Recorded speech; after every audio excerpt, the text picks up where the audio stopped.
Good morning. My name is Angelina Carlton. I'm the founder of Legacy Planning, a boutique coaching and advisory firm based in Beverly Hills, California. This morning, I have the pleasure of introducing Chancellor Jackson. Chancellor is a Georgia native, born to Native American parents. While growing up in Smyrna, he played football in both high school and college at Stetson, a Division I private university. After graduating with his bachelor's degree in communication and media studies from Stetson, Mr. Jackson lived abroad in Beijing, China from 2018 to 19. In China, he encountered some experiences that shaped and changed his life in ways he would never imagine. His experiences, furthermore, led him to writing his first book, 14 Days in Beijing, which is ranked #1 over 15 times on Amazon in multiple genres. Welcome, Chancellor. Hey, I appreciate you for having me. Blessings and balance to you and everyone that's tuning in right now. For sure. Is there anything I may have missed in your background? Hey man, I think you hit the nail right on the head for sure. Like, yeah, that's about it. I'm sure you know what I'm saying it's still gonna be a lot of curiosity. It's just like, okay, I just want to know a little bit more. So just as the interview prolongs, we'll answer any questions that may ponder from the audience. Very good, very good. So I want to start with your football upbringing. You have mentioned that it's similar to military training. I had a military father, so I'm very familiar with military training as well as the value of coaching when it comes to real life, because the books will teach us some things, but the books can't teach us willpower and perseverance and so forth. So my first question I'd like to begin with is, how did coaching and the practice of a discipline such as football help you during your time in Beijing when you were tested in those 14 days, as well as to today, a few years later? Yeah. I feel like the the number one thing was just accountability. That's something that we preach a lot in sports and especially in the military as well. Like it's accountability because we talking about a team effort, you know what I'm saying? So it's gonna take all of us to make sure we get the job done. You know what I'm saying? If one person doesn't do their job, that can blow up a whole play. Or you know what I'm saying? If we on the mission and somebody don't do their job, man, somebody can lose their life. So it's just like just this that sense of accountability is just it's pivotal. You know what I'm saying? Okay. And everybody must hold themselves accountable and hold each other accountable as well, just for the betterment of the team and for us to reach the goal at the end of the day. Right. So the accountability was number one, and discipline being number two.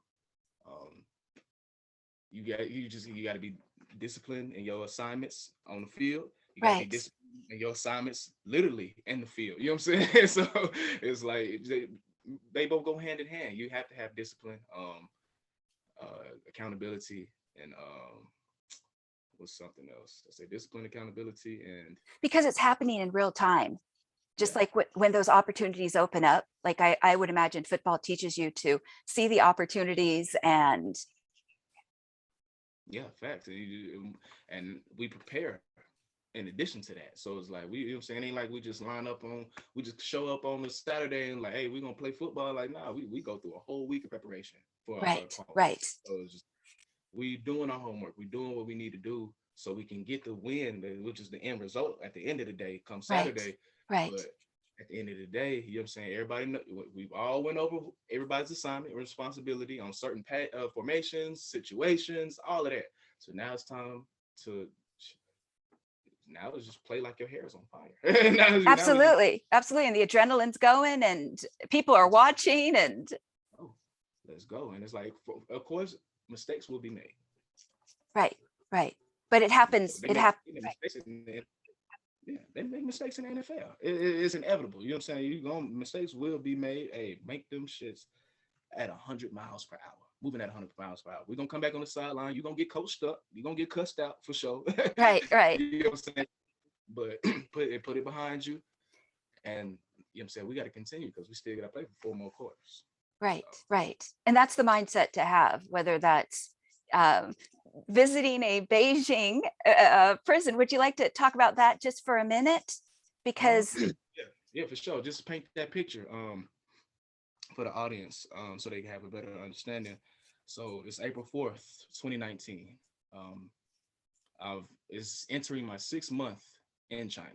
Right. So it's a day off for me, which is it's a Thursday, and it's a day off for me.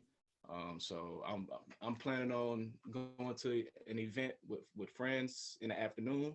You know what I'm saying? We just gonna enjoy ourselves, have fun, hang out. So before I start getting ready to go, I'm like, okay, I want a pregame before I go. And for those that don't know what pre-gaming is, essentially pre-gaming is like, okay, say you and a group of your friends finna go out on a night full of festivities. Y'all gonna have fun. Y'all gonna turn up. But it's like, hey, before we actually go out, let's meet at somebody's house and we're gonna turn up at the house. Then we're gonna go out. You know what I'm saying? So we already got we even get to where we gotta go. You know what I'm saying? So that's what I was doing. So I was like, I'm a pregame before I go. And so I'm drinking some Chinese liquor and smoking some cannabis at my little silver pipe. And after, you know what I'm saying, I got my crossfade, I'm good. I started getting ready. And in the midst of me doing that, I hear a knock at the door.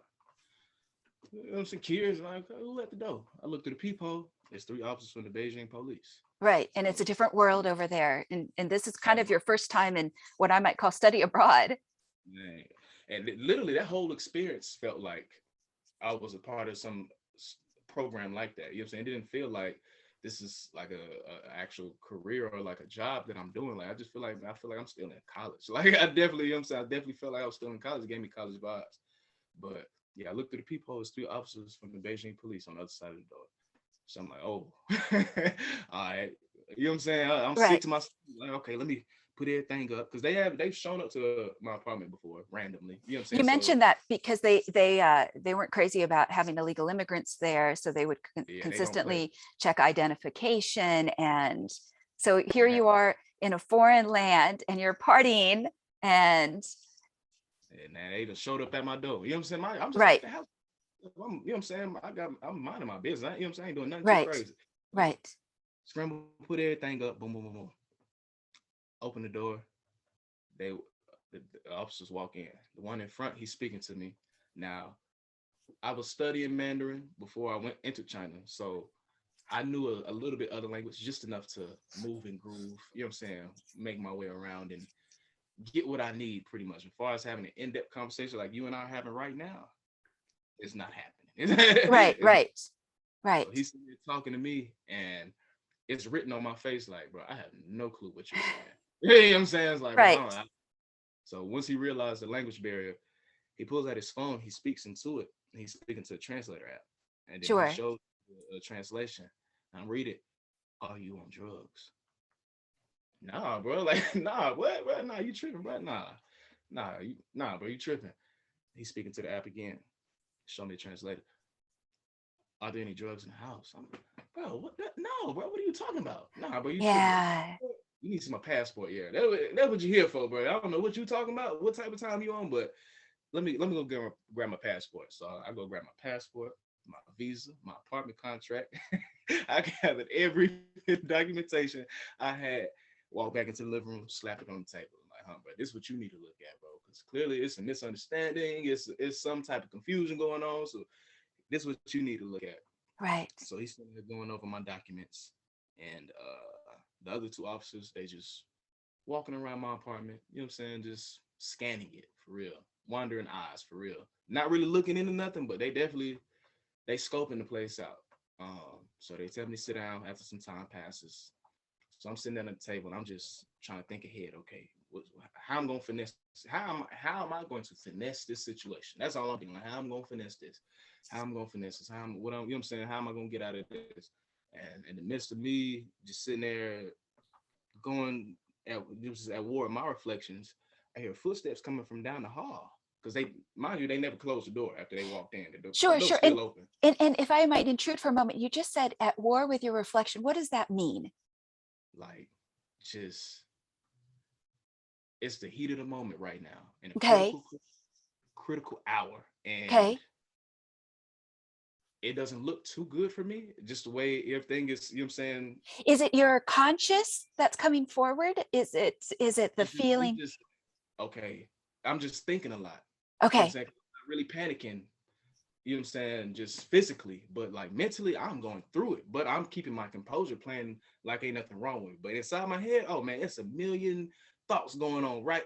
Like, okay, what I'm gonna say next, what I'm gonna do next, how this gonna play out, what, you know what I'm saying? I'm just trying to think ahead of, like, you know what I'm saying? I'm just trying to come up with scenario.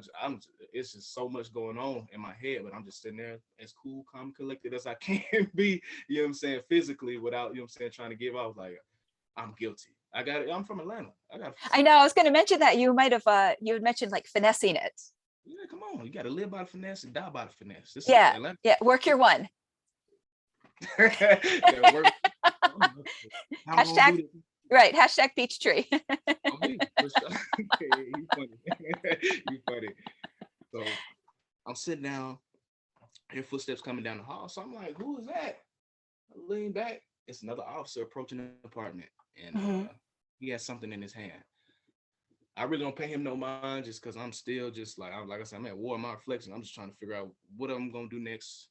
And so the officer enters the apartment and hands the item to the officer I was originally speaking to, that's looking over my documents. Right. And that officer pretty much communicates to me just using body gestures to pee into the cup. So it's a drug test right there on the spot. Right. Right then and there, I was like, okay, yeah, it's over with. Yeah, It's over with. and I know that you had mentioned in some of your you know, in your other podcasts and conversations and so forth, that one of the takeaways is that if people research where they're going ahead of time a little bit more, then you would have been more prepared going in. And I bring that that insight up because one of the things that I've mentioned to you is, and I hope I don't step on your feet here, but you know, the NFL has changed. You know, here you are and you're playing for Stetson, but a lot of athletes that do well can find themselves in foreign countries and get blindsided by what they don't know. So I think a part of your sharing your experience would resonate with them. You know, if ever they found themselves in a scenario where they said, "Oh my goodness, I didn't research," and they don't know how to handle it, like when you talked about the all the thoughts racing through your mind. Yeah. And I just, and not only just for athletes, but just people in general. Like a lot of people of my culture, you know what I'm saying? My people, only people that we know that have been locked up abroad are celebrities, rappers, famous rappers. There's been quite a few of them in the past couple of years. Actually, it's been crazy. So, Right. you know what I'm saying? This is like, it can, you know what I'm saying? It can happen to anybody. It You know can what I'm happen to anybody. Absolutely. Yeah. saying? And you wouldn't think, you know, just I just feel like that's us humans are naturally just like, we just have this connotation like, oh, you know what I'm saying? We hear something crazy, like, man, that's crazy. I couldn't, you know what I'm saying? That's crazy. I can't believe that. We say it with this, you know what I'm saying? Like in a way, like, I can't imagine that happening to me, but it's crazy Right. that I'm here. You know what I'm saying? Yeah. I don't, Yeah. yeah. It's like, nah, but hey, man, hey, don't put nothing past, don't put nothing past it now. Hey, this can happen to anybody until, you know what I'm saying? You would think, oh, no, that will never happen to me until you actually in that situation. Absolutely. So I wonder if a part of it, and we'll get into the book and the book's success in a moment, but I have to wonder if a part of it is that if we're sold and told one thing and then we find out another. Mm-hmm. Yeah. And I think another surprise might have been that when you were in the, do I call it a prison or do I call it a penitentiary over there in China? Um, well, I guess you can call it like a detention center, like a jail, Okay. because the actual prisons are Different. drastic. And Yeah. you learn that reading the story when I'm talking to an inmate. He's new and he's younger than me, Chinese dude, but he came from the actual prison. You know what I'm saying? Okay. Just got no trouble. You know what I'm saying? Close to his release date from the prison, and Okay. then sentenced him to do like some time in actual jail. So just hearing his story about how the actual prison was, I'm just like, woo. So, yeah. I'm like, woo, man, I dodged a bullet for real. Like, Right. I dodged. And we'll get to it in a moment regarding one of the questions I had, like when it almost was like the freedom of your life flashed before your eyes. But what I wanted to get to is one of the surprises that here you are kind of trapped in a reality TV situation, except it's not TV or television. And the fellow inmates or holdees have a deep reverence for you and they want you to teach them English. So in that moment, what were you thinking? I mean, it's, I really wasn't thinking too much of it. I'm like, we got plenty of time on our hands. You know what I'm saying? It's like we locked up 24 hours a day, 7 days a week. and we stay in this one cell. We don't leave it. Okay. So I'm like, anything, and it ain't like they give us supply. Like I got pens and I got pen and paper and stuff like so, to keep myself occupied. Nah, I have one bowl and one spoon. That's all I have. So I'm left with my own devices, my imagination, and whatever other resources are within the cell that I can find a way to get creative with. So when the idea was posed, I'm like, why not? That'll definitely kill an hour. You know what I'm saying? Versus us just sitting here looking at each other. You know what I'm saying? Well, without a doubt, let's do it. You know what I'm saying? We got Yeah. nothing else to do but time. We ain't got nothing but time. So it's like, might as well. Do you think a part of it is that reverence or respect came from them sensing your spirit? Because you've talked before about you're not necessarily a religious person, but your spirit is big and your spirit has helped you on the football field. And which again, if I go to football players, a lot of the times when they're out there on the field, they can have what they call spiritual experiences. Mm-hmm. Without a doubt. Yeah, I definitely say, yeah, it's the energy. Energy is everything. Us as humans are nothing but big balls of energy. You know what I'm saying? This physical that you're looking at, this is just, you know what I'm saying?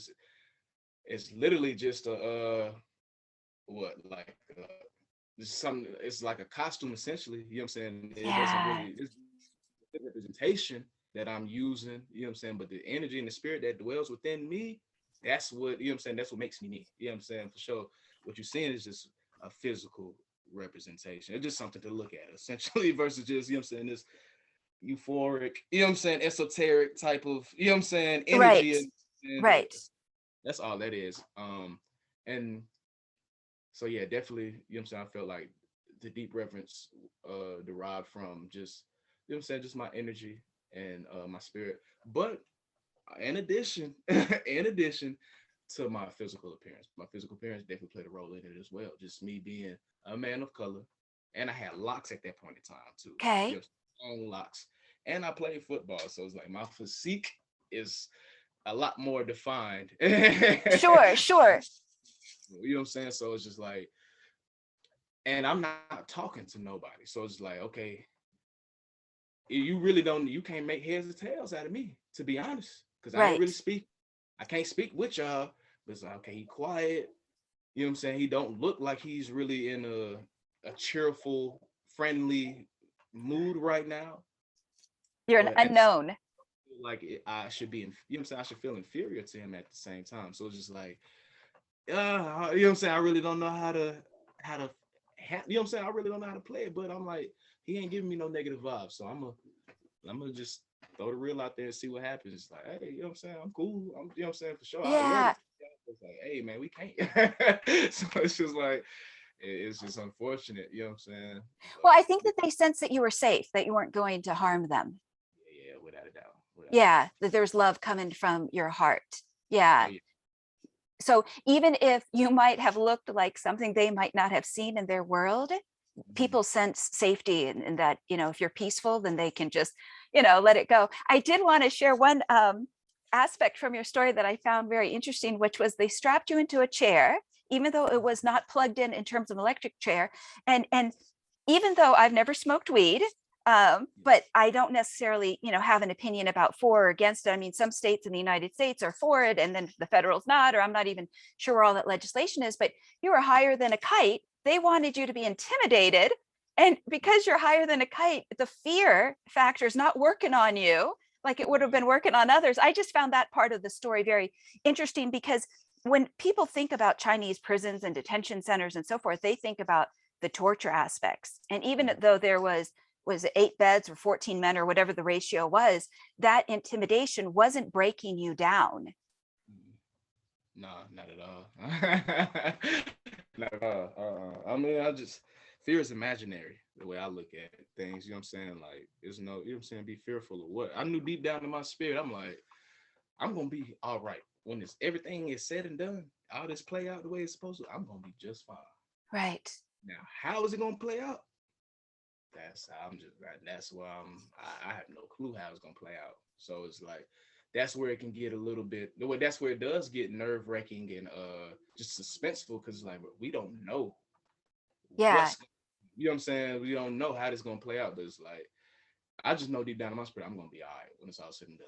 I'm gonna be good. It ain't gonna be nothing that I can't handle, for sure, for sure. The universe won't put you through anything you can't handle.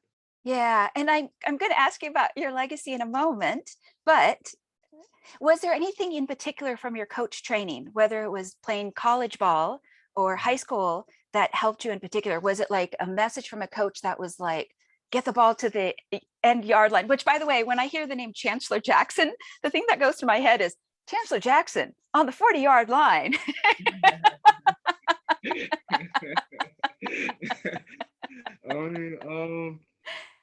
Well, just accountability. That was pretty much it. Because it's like, regardless of everything, I would not be in this situation if I did not simply make a choice.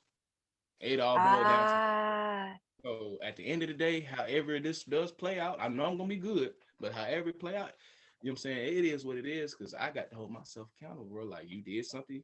You said you wouldn't do, and then you went against your word, and then you consciously knew that it wasn't legal over here, and you still chose to engage in it. So it's like,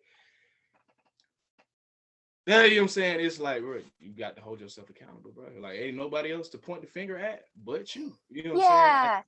Yeah, I just want to point the flashlight for a moment to what you're talking to. You're talking about taking full responsibility compared to like a victim type of mindset or denial. Yeah, and I just want to acknowledge that I just respect that, because some people will tell the truth and other people will do the plausible deniability until the cows come home. No, thanks on me. And it's like, I feel like I feel like that's gonna make everything worse. You know what I'm saying? I feel like just me just pointing the finger, and you know what I'm saying, dwelling on the negative, and you know what I'm saying, complaining and just rebelling, and you know what I'm saying, all of Yeah, that not gonna help my case. So I need, you know what I'm saying, my best bet is to be on my best behavior. You caught red-handed, bro. So it's like, hey, like I said, you live by the finesse, you die right. by the Hey, I don't live by the finesse. I done survived plenty of times. Okay, this is just one of those situations where I gotta die by the finesse. It is what it is. You know what I'm saying? But I'm gonna live to finesse another day for sure. Yeah. Well, and I think a part of it is also, I'm gonna just kind of, if it's okay, can I volunteer your age?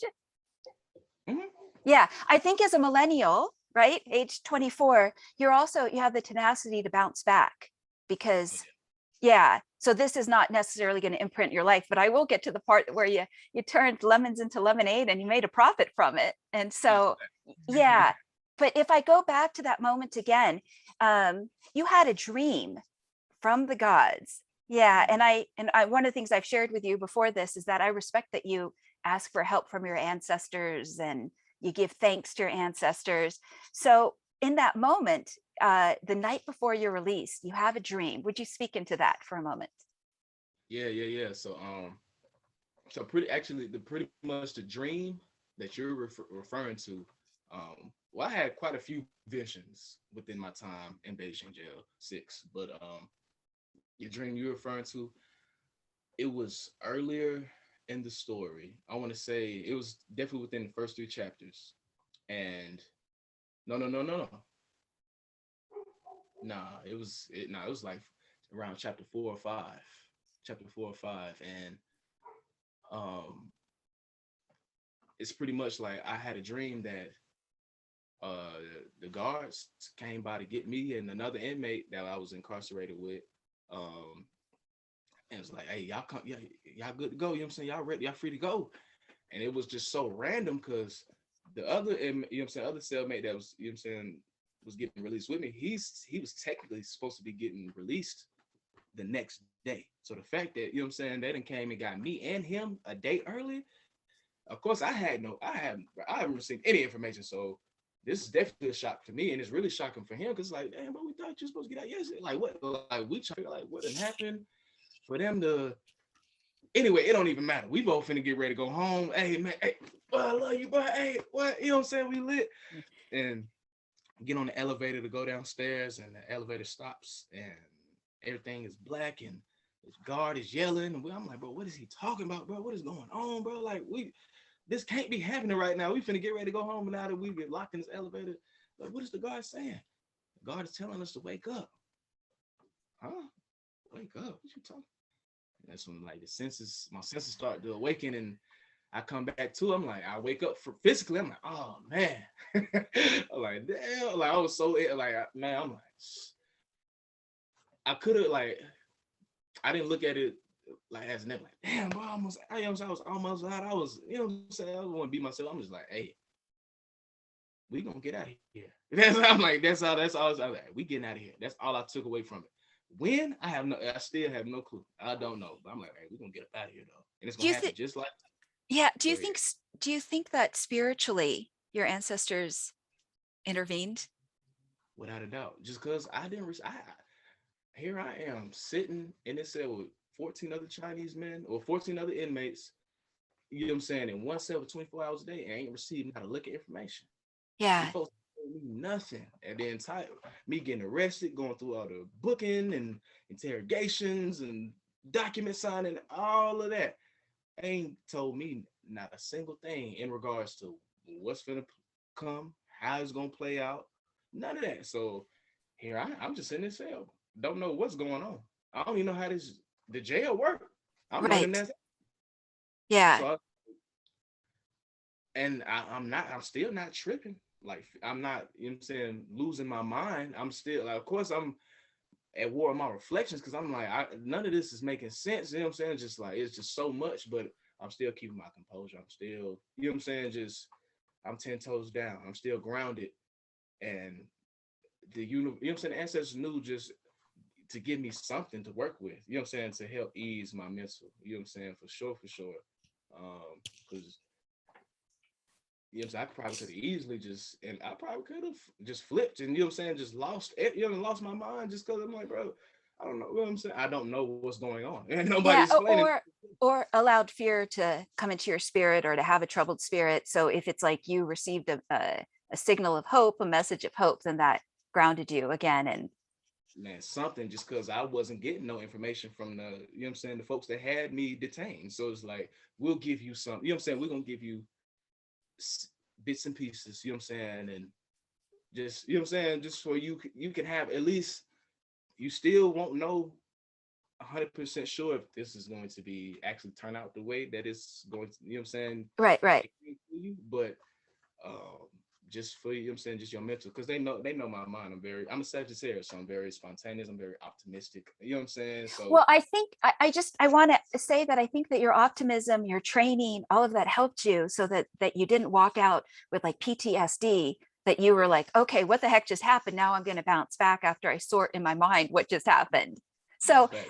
yeah. So if I could move for a moment over to the success of the book, and then I'll get to your legacy in a moment, but the success of your book. So I think it's 14 or 15 different categories on Amazon. And I sat back and I was thinking, how come more war veterans don't write about being a POW? Or how come more inmates in the United States don't write about their experience? Or maybe they do, but it hasn't had the same type of success. Like, what do you think it was that made people resonate and buy your book, so that in the sense that it's almost like it went viral?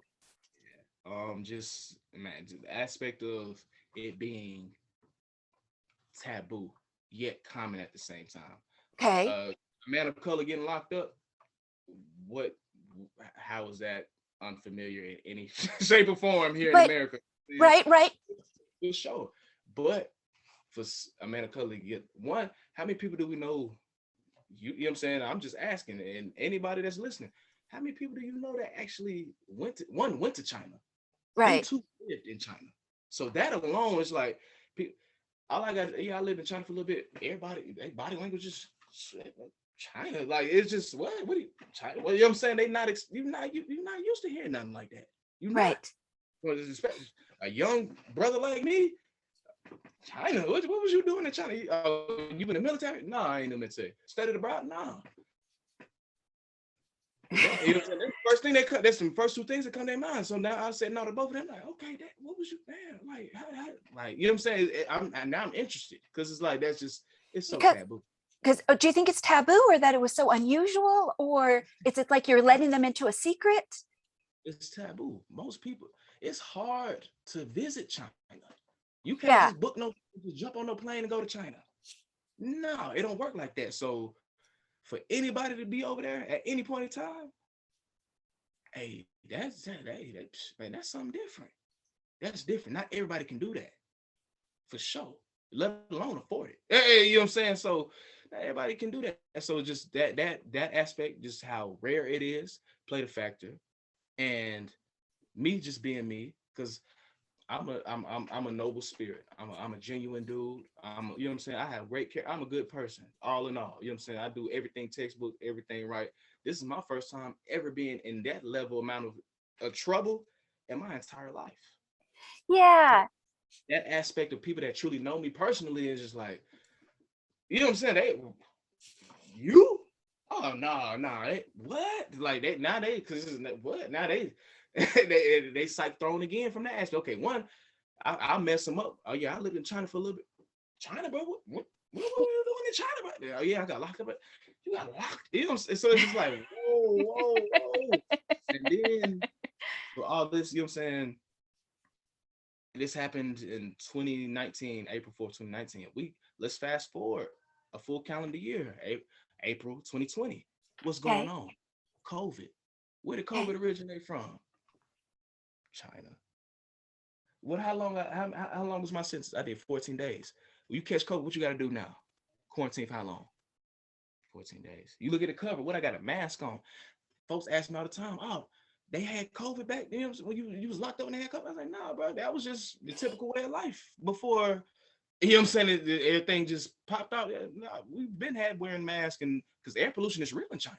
So I was Yeah, it already is. It is. I've flown to South Korea and they call it like the yellow smoke that blows over and it's already on that type of time. So it's just like how it just man, COVID really helped it too. Just because it just brought everything full circle. 14 days in Beijing. All right, now it's COVID. You got quarantine for 14 days. You got to wear a mask. You know what I'm saying? So it's just like, and man, and then in addition to just people just got to be on lockdown. We got nothing but time on our hands now. We have not a lot of distractions in our lives. Folks ain't really got to work no more. It's been a whole shift within the paradigm of the world. So everything that transpired literally played into my benefit. You know what I'm saying? When it came, when I first dropped the book. So it's just like, man, it was just universal, honestly. It was yeah, just and universal. I can say that I think a part of it is like between the US and the CCP relations right now, and given like Huawei and what happened up in Canada with their executives and so forth. But I think there's something also about your story that touches into the personal experiences of people. Like one of the things I said to you before is there's certain rappers and they can rap about whether it's poverty or Mhm. whatever their real experiences are, and it gives a voice to other people that are sitting in their living room that might not have the courage to come out and say it. Well, What your thoughts? What say you? for sure. Yeah, definitely. I gave, man, it's crazy. Like, it's crazy. It's really crazy because I'm just thinking back on it. I've always been people call me like, oh, you're a lecturer, you're a preacher. You know what I'm saying? I always gave off that type of just energy, you know what I'm saying, to my peers. But I feel like a lot of them weren't able to receive it just because I was a football player. I feel like football players have this just a negative connotation. Like they don't really think they think a lot of football players just one that folks just think football is just a just barbaric sport. Folks we just running into each other, and you know what I'm saying. That's all football is. But it's like no, football is Compared to the very. strategy. It is it's like watching two people play chess. It is. It is.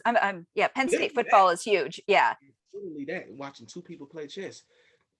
When you're watching football on TV, yeah, those are the chess players. The players. Those are chess pieces. What's calling them or making them do whatever that you don't even see the people that's really running the show. They in the box. They don't put the camera on them like that often. The camera's on the players. See what I'm saying? So it's like people just already, you know what I'm saying, just have this conversation, you know what I'm saying, with their own personal experiences and opinions and all of that. You know what I'm saying? For sure. Okay. Like, they just equate us to just being just buffoons that just Or like jocks. you're just like running into people. You know what I'm saying? Like that's all it is to it. It's like, nah, bro, like you know what I'm saying? It's some folks that's like that for sure, but it's like Yeah. that's not the case. You know what I'm saying? You can't be no idiot and play the sport at top level. You can't be no fool. Yeah. You got to really, man, to know this, man, it's a science for real. And you have to execute the plays that the coach gives and so forth. So I would think that you would have been what I would call 100% in your body, in that you're embodying this challenge that's come forth. And I think also a lot of professional athletes, college athletes and so forth, they're probably taught about, you get the Gatorade sponsorship, you get the sneaker sponsorship. And so I think your book was like a 5-part collection. So you looked at this strategically. But I also just, I have to wonder if, and I just want to go back to it, because there must have been some human aspect that resonated, just like, 8 Mile and Eminem resonated. I know I'm putting you on the spot here. Whoa. And I don't know if it's because people feel sometimes like at the prison of their own life, or if they wondered like, wow, somebody got out of one of those Chinese prisons. Because I wonder, why aren't the Chinese writing about it? Even if there might be a gag order and they'd be killed over there, but still, there's some of them that leave.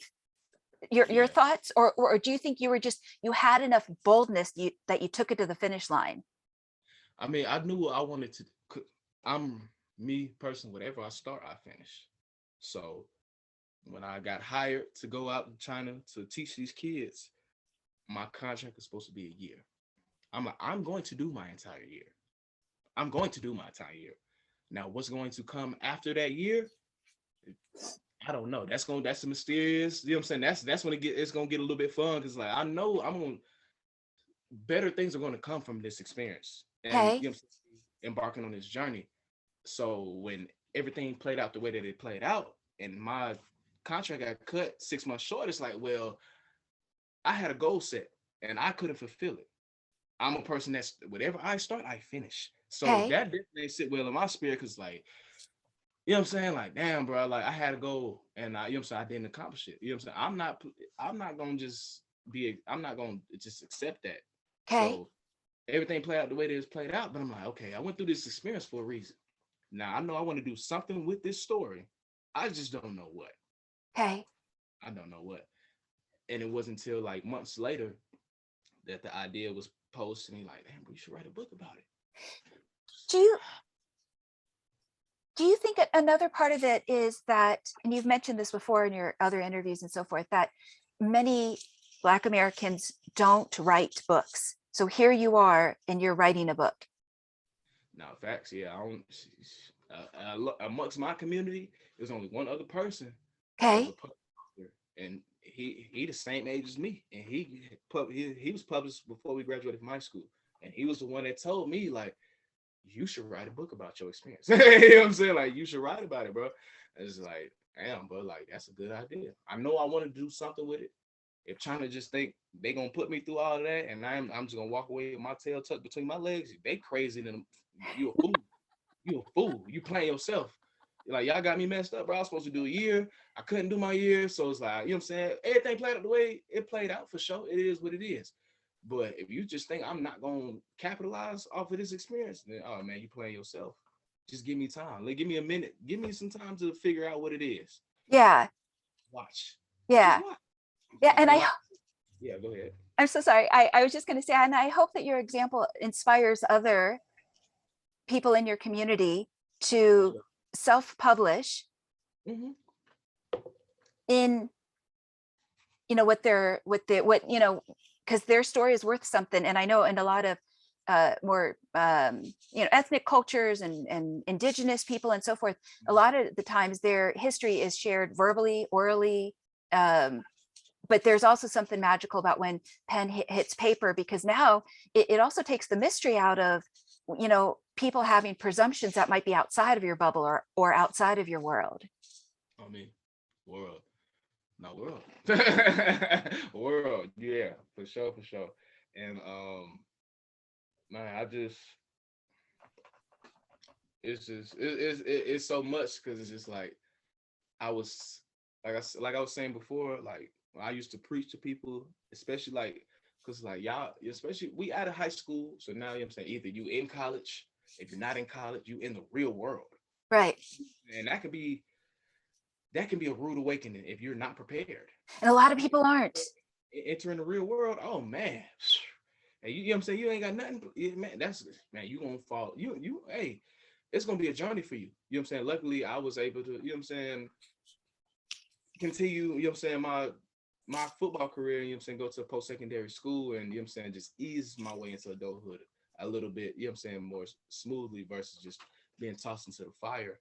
Yeah. But with me still, you know what I'm saying, okay, we all out of high school, so it's like, but it's like y'all in the real world, it's like everything I'm doing now, but y'all see all the accolades, I was preaching then, but I had nothing to back it up then. So it's like, okay, you just a football player, just it sound good, but it's like, what are you know what I'm saying? You just, you know what I'm saying? You just preaching. You know what I'm saying? It's like this ain't nothing that, you know what I'm saying? You ain't really you just a football, you just a football player. Like folks wasn't really understanding or comprehending like just the game and the wisdom and encouragement that I was feeding into them until I didn't okay, I done hung Well, my now you, cleats up. yeah, you Football. proved it. You proved it. And she now I wrote this book, and literally everything I done preached to y'all, I did apply it myself, and we see the results. So it's like, oh, best believe when I open my mouth, folks, what you say, bro? What you say? You know what I'm saying? For sure, yeah, for sure, for sure, for Okay. sure, for sure. You know what I mean? Well, But yeah, you tell nobody nothing, man. You got to show people.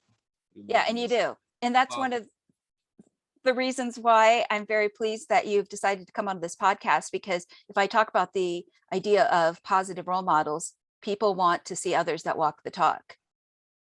No, definitely, definitely. So I just had to wait my time, and you know what I'm saying, to really just show people. Like you know what I'm saying, like I said, you can't tell nobody nothing. You got to really show folks. We live in a folks got different learning disabilities now. You know what I'm saying? People learn a little bit slower than others now, and we live in a society full of followers. You know what I'm saying? The society doesn't create leaders. You know what I'm saying? If you're a leader, you're a natural born leader, unless you put forth the effort to become one. And not everybody's willing to put forth that effort. So everybody Right. else, you know what I'm saying, follow, you know what I'm saying, follow the lead. You know what I'm saying? It's society full of followers. You Well, the platforms, what you do? You follow people, right? I know. And that's also built into the language. Come on now. So you know what I'm saying? Us moguls, us, you know what I'm saying, us chosen ones, us, you know what I'm saying, golden children. Yeah, we gotta be the front runners and just show. Yeah.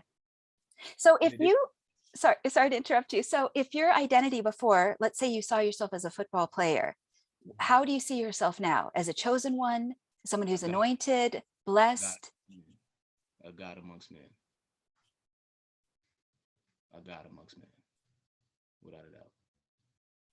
Okay. Without everything that I live, my actions, my thought process, my perspective, everything is like, and my age, everything about me is just like, this man is different. It's something, he is different. They don't make it's not too many folks that's like that. You know what I'm saying? For sure, for sure. That's that young, that's that in tuned, that's you know what I'm saying, doing what you know what I'm saying.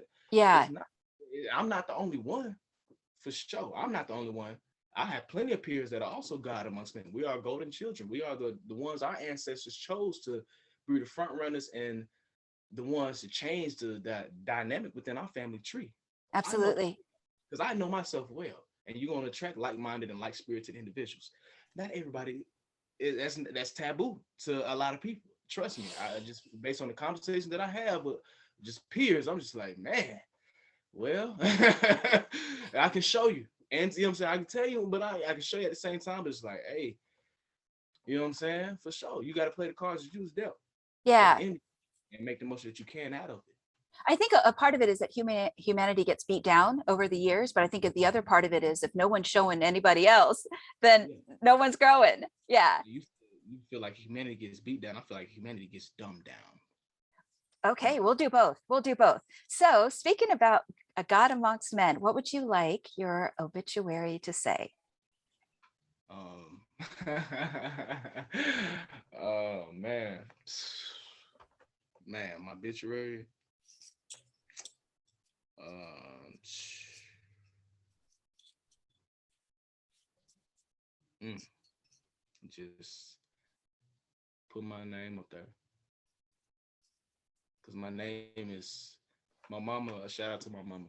She gave me a very very powerful name, Chancellor. You you research what a chancellor is. Oh, I know what a chancellor is. I know, Right? especially in equity. And then that's my first name, right? So my middle name, people say Chancellor, you see Chancellor K. Jackson. So like, what's the K stand for? My middle name, Korleh, Korleh. It translates to the core, the bare essence. And then my last name, Jackson. Now, it's been multiple great Jacksons, you know what I'm saying, in the course of time. But Jackson isn't, I'm Native American. Jackson isn't a part of my tribe. No, that's some English shit. So it's like, who's the, you know what I'm saying, who's the first Jackson we could think of, you know what I'm saying, Andrew Jackson.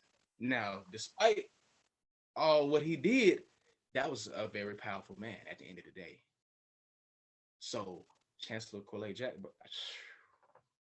you talking about a leader, the core and the bare essence. Jack, you know what I'm saying? And just cap it off, just, you know what I'm saying, for sure. Okay. Like, that's probably all you need to put on that for real. Okay. Because your name is going to stand for something. Just like, yeah. Yeah, just like the House of Gucci or all of the other names that are out there, Wells Fargo, from all those family businesses. Got it. That's a beautiful vision. And none of them, I feel like none of them carry the substance that I carry. So it's just like, you know what I'm saying, for sure. It's gonna hit differently once I you know Okay. put So up on that. So how would you define your legacy today? And what does this word legacy mean to you? Because I know that you were raised by a strong mama. Man. So what does the word legacy mean personally to you? Just, it was crazy. I was having a conversation with my Uncle Hollywood just the other day. And you know what I'm saying? He was just explaining, you know what I'm saying, just talking about how him and my mom and the rest of their siblings grew up. You know what I'm saying? They from Tennessee, you know what I'm saying, from the country, small town, poor, on the farm, grew up on the farm, outhouses, you know what I'm saying? Like, just, you know what I'm saying, surviving, essentially, you know what I'm saying, doing the best they could, just based on, you know what I'm saying, the cards that was dealt to them. And based on what my grandma and granddad was able to do, you know what I'm saying, they, you know what I'm saying, my mama and the rest of her siblings was able to, you know what I'm saying, build on top of the foundation just a little Okay. bit more. And now, was it, you know what I'm saying, was it all peaches and cream? No, but it was definitely better than what they came from, for sure. So now here it is, my generation, and it's just like we definitely, you know what I'm saying, and I'm conscious, and we learning and seeing what then took place. Okay, man, we definitely can't do, you know what I'm saying, we learned, and now we just gonna continue to just it just build, honestly, you know what I'm saying. You're just reverting our family tree, and just our dynamic and ethics and codes of conduct, and you know what I'm saying, standards, all of that. We just redefining it and fine tuning it for the betterment of our family, for the tribe moving forward, the generations Okay. to come, and my children's children, and their children's children, and children's to come on, generational wealth, and just, you know what I'm saying, being that shift within the paradigm, you know what I'm saying, that most people of, you know what I'm saying, my descendant ain't really fond of or familiar with, you know what I'm saying, that don't, you know, we don't come from that, you know what I'm saying, we definitely learn about it. We see, I went to a PWI, I seen it firsthand. What's PWI? Oh yeah, I'm just here, I'm finna take over daddy's company when I Oh, graduate. You know what I'm saying, they not even pressed, they just here for a good time at this point. So I'm just like, man, boys, man, I can't, you know what I'm saying. It's like, okay, for sure, I see what's going on. okay. So it's just like, my legacy is just to hustle and motivate, without a doubt, encourage, um, enlighten, most importantly, enlighten. I feel like, yeah, you can encourage somebody, you can, you know what I'm saying, inspire someone, but it's like, to enlighten, in addition to the other two, is, man, it's icing on the cake. And it's like, now enlightenment can come in any form of fashion. It don't matter what we talk about, me and that person. Okay. Just like today, based on this conversation, it don't matter what we talk about. I know you will walk away thinking differently after you get done talking to me. You gonna, you know what I'm saying, you ain't gonna look at nothing the same. It's gonna be something about your dynamic that's going to shift when you get done just experiencing me, without a doubt. Okay.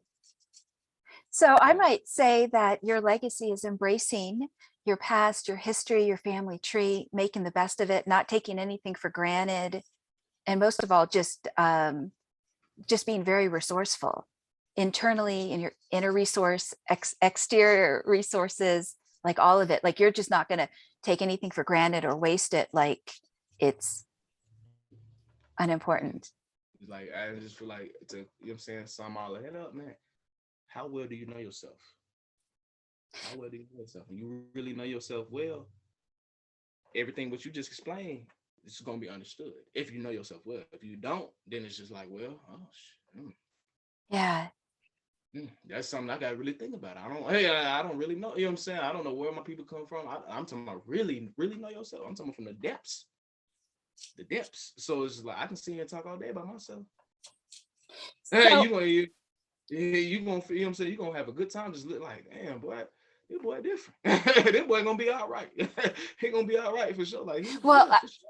I think that you have the mindset that you're going to get to the finish line. And I think a part of your legacy will also be that you've mentioned you would like your work ethic to exceed mediocrity. So you know that when your standard is high, that you're just going to make sure that you're not going to slack off and you're going to show up and give it your all. So that brings me to my next question of how would you like to develop your personal legacy moving forward now that you know what you know? Really just every idea that comes to mind, um, to bring it into fruition, especially just to continue to build my story, my brand, legacy, company, you know what I'm saying, all of that, just to continue to build off of the momentum I've already gained thus far, just embarking on this journey. Um, and I did it with books. I did it with books. So the fact I did it with, I'm talking about a form of media that's, you know what I'm saying, people don't really engage in, especially people of my folks, but folks my color don't, folks don't read like that. Folks don't read like that. So it's just like to do it in, you know what I'm saying, the social media that is unfamiliar, taboo. Oh man, wait until I'm able to get on the big screen. Wait until I'm able.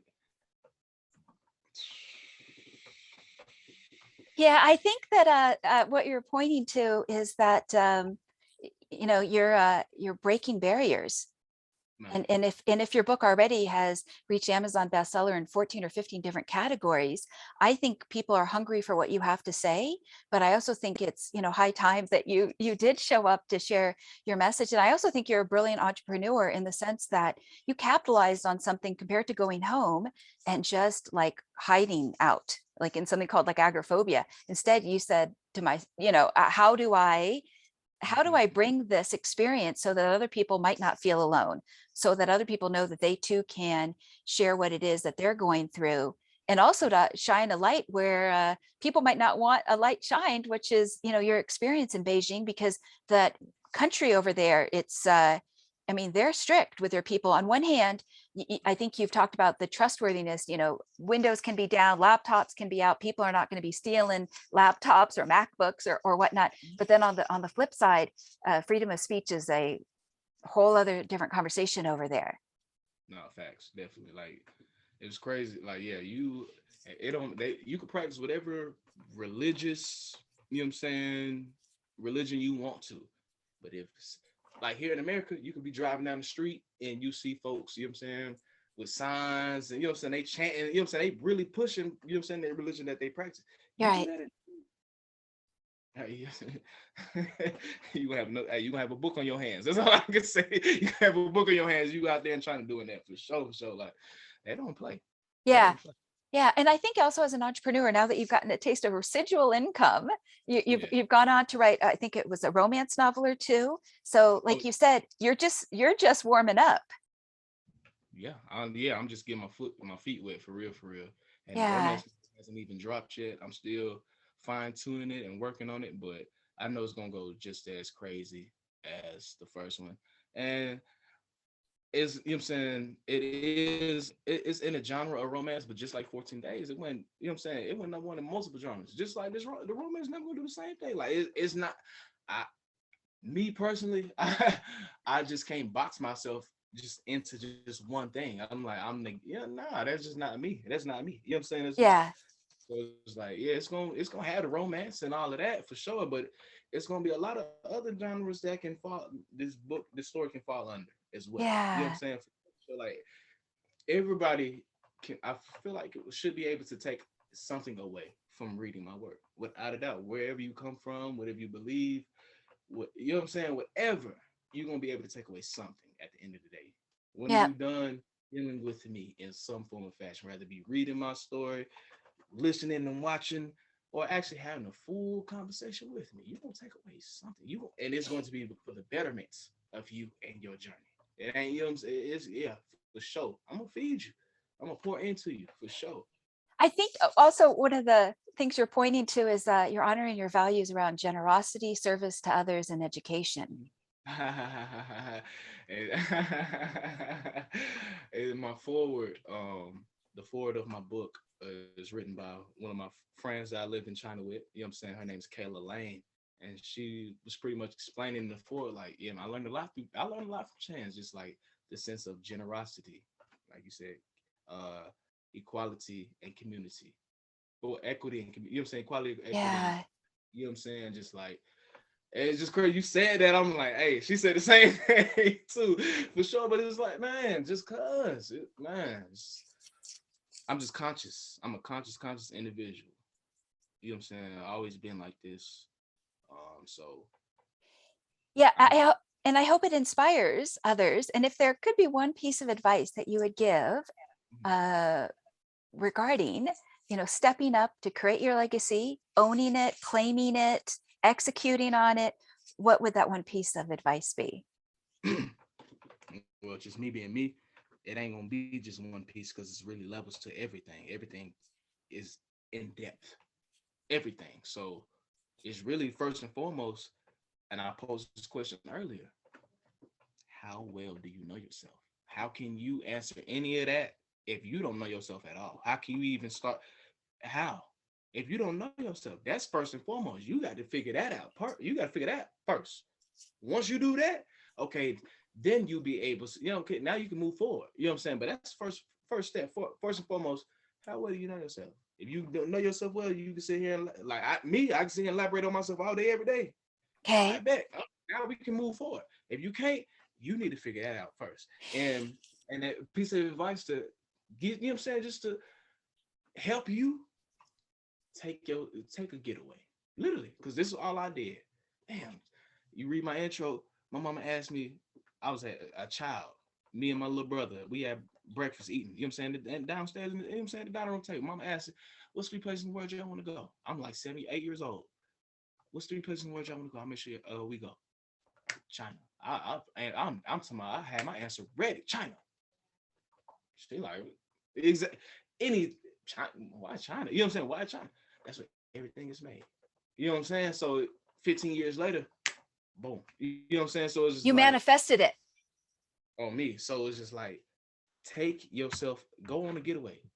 And I ain't go out to China with a bunch of people. No, I jumped off the porch. This is me. Go someplace you've always been interested in going. Go Yeah. by your and of course, with you going to an unfamiliar place, you're gonna have to use your phone to navigate. You know what I'm saying? And just be resourceful. So use it in that aspect. As far as communication to the outside world and friends and folks that's not in your physical man, that dead all of that. Let that not be here nor there. Right. That's not a non-existent. You embarking on the journey. It's just you and the Yeah. environment and spend it. You know what I'm saying? And just do that and see how much you learn about yourself. I See how think, much about yeah, I yourself. think what you're pointing to is getting out of one's comfort zone and getting curious and Broadening your horizon. yeah. Most people don't, you know what I'm saying, don't experience anything outside from their communities, especially people of my color. I know I have friends that have never been outside the city of Smyrna. Never been outside of Smyrna, so it's like, but yes, it's a whole lot of world to see. Little do Yeah. you know, you're gonna Yeah. learn a lot. It don't matter where you go domestically. It don't matter where you go within America. It's gonna be different. So imagine when you take yourself to a different country, it's gonna be that 10 times fold. Yep. So just that exposure, at the end of the day, exposure. That's all it is. Will just broaden your level of understanding, and Yep. that's what one of my quotes. Every day, broaden your level of understanding. Understanding, Broaden your level of understanding. That's wise. understanding Okay. of you, Yeah. understanding of your world. So you and just where you come from, your people come from, and you know what I'm saying, the cards you was dealt, in addition to the other worlds that you will come across, the other individuals. You are a completely different world than I am. You come from a Yeah. completely different background. You have a completely different dynamic, aura, everything. Your people are different from mine. So you're a different world right now. And our two worlds coexist. But we all Yeah. only, Although I did live in Hotlanta for a minute. but we still cut from completely different cloths. Still. So it's like for our worlds to come together at this point in time and create what we're creating right now, Is which is human. beautiful, which is beautiful. Man, take that aspect into your own life. You know what I'm saying? Broaden your level of understanding. When you only exposed to so much, you only gonna think a certain way. When you exposed to a lot, your thought process is gonna be a little bit different. You know what I'm saying? So it's like every day broaden your level of understanding for sure, for sure. Every day. And Very some fashion. And as we say, it's very broad. It's a very broad quote. Because you know what I'm saying, that can mean anything about you, your, you know what I'm saying, your history, or just, you know what I'm saying, just your matrix. Either or. Very good. All right. Very good. I think that's a very encouraging piece of advice. And I hope that whoever is listening can heed that, because as you mentioned, you think society is getting dumbed down. I think they're getting beat down, but if they are being, like dumbed down, like you said, then I think that piece of encouragement will tell them to get back up again and to keep learning and to stay curious and not just to stay where they're at because it's comfortable. So in closing, I want to bring up the positive influence of your mother and of all mothers, but because I believe this nurturing helps throughout one's life, not just the first 5 or 10 years. So in addition to your mother, who else inspired you? Um, Inspire me, truly inspire me. Have to be. I'm laughing just because I say this a lot, and like people like that's not familiar with him, they be like, what? But it's like once I break it down, you're like, okay. But rapper named Nipsey Hussle. You from California, so I'm pretty.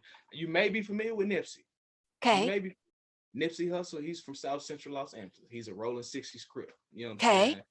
He a Crip all the way. You know what I'm saying? But despise that, he came up in the gang infested, you know what I'm saying, gun violent environment he came from, and literally created a dynasty of just, you know what I'm saying, really just his, you know what I'm saying, his own record label, clothing line, multiple businesses, investing in crypto, you know what I'm saying, partnering with other major name brands, becoming close to a mainstream artist, all on his own.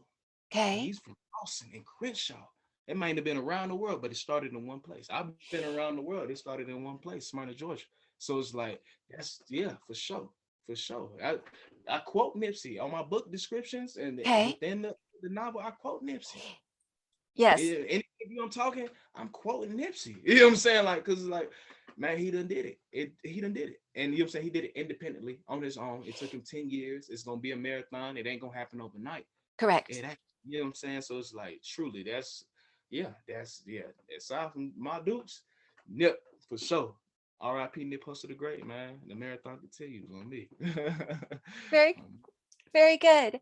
Well, I just want to circle back to say that I think that in terms of positive role models, I hope that what Nipsey was to you, you can also be to some young minds out there as you build it. Because as you've learned in football, what happens in the locker room is that day to day, week to week, that builds the strategy, that builds the empire, just as when you see Nipsey today, you see that final product. But there's so much that goes into those plays and the hard work and everything. No world, just and then like in quote the Nipsey, I'm a mogul and they know that. I'm a mogul and they know that. You know what I'm saying? Rather they want to acknowledge it or not, but you gonna know. You know it.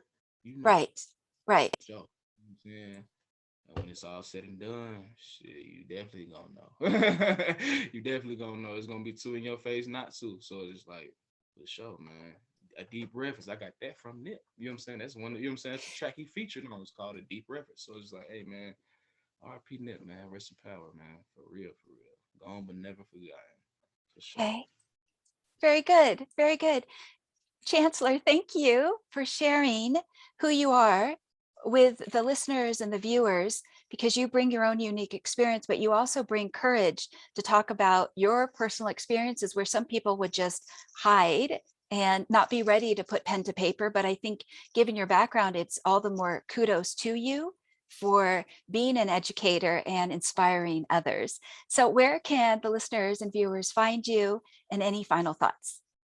So yeah, definitely get your copies of 14 Days in Beijing, available on Amazon. I also have a free version available on Amazon, which is the first 3 chapters of the book. Uh, this poster you see right here in the center, that's the free version. So you see me on my head, yeah, that's the free version. And From the photo shoot, yes. yeah, you'll be able to tell the difference between the free version and the actual paid version. But yeah, and the free version is available on Apple Books as well, Kobo, and other book streaming platforms. But yeah, get your copies of 14 Days Beijing. Follow me on I'm on every social media platform except TikTok. TikTok is too new school for me, so you know what I'm saying. You ain't gonna find me on that. You know what I'm saying. But everything else, you know what I'm saying, I'm available. And the easiest way to find me is, hey man, pull out your phone right now, open your search engine, right, and type in Google, right? Google.com. And once you get to Google, in that search bar, type in Chancellor K. Jackson or 14 Days in Beijing. I'll pop right up. Everything you need is gonna pop up right there, for sure. Okay, well, thank you very much. That's Chancellor from the 40-yard line.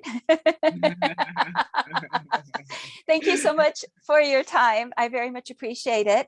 And so for any of the viewers out there, please like and subscribe, share with your friends and family. And until the next Legacy Series conversation, we hope that you define, develop, and execute your legacy. Thank you so much for joining.